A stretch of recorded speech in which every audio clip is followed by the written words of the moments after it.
I guess what's really achieved is that kids who have had no success at anything to do with school or really limited success have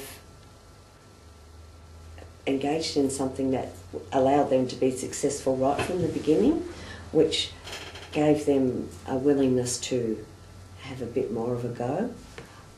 And we watched their willingness to have a go increase week after week. You know, the first couple of weeks they might have sat back, but kids were actively looking. You know, we had fights over who had whose peg, and you know, kids got really, really passionate about what they were doing. And for many of the families and the kids that we work with, passion's been missing in their lives. That, you know, it's really hard to be passionate about things if you're struggling with basic survival needs, for example. So again, it's the stuff that's very hard to quantify, but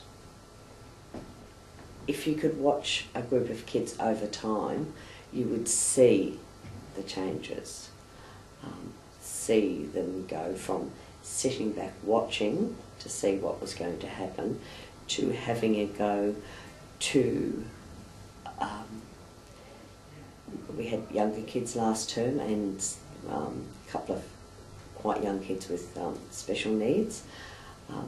What we were seeing after, you know, perhaps 3 months of involvement was that the older kids who wouldn't have a history at all of helping other people were actually offering to work with these young kids and going, giving them a hand and saying, no, we need to do this, and giving them instructions and mentoring them.